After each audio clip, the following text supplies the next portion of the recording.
Kalian video editor, konten kreator, atau semacamnya, pasti butuh ini kan?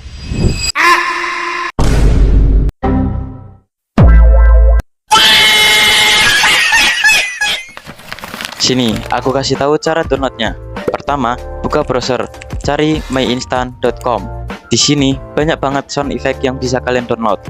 Cara downloadnya, klik sound effect yang mau kalian download, terus pencet download MP3, dan sound effectnya bakal otomatis ke download ke file kalian. Jadi gimana? Gampang kan? Share video ini biar nggak lupa caranya, dan jangan lupa follow biar nggak ketinggalan tips-tips lainnya.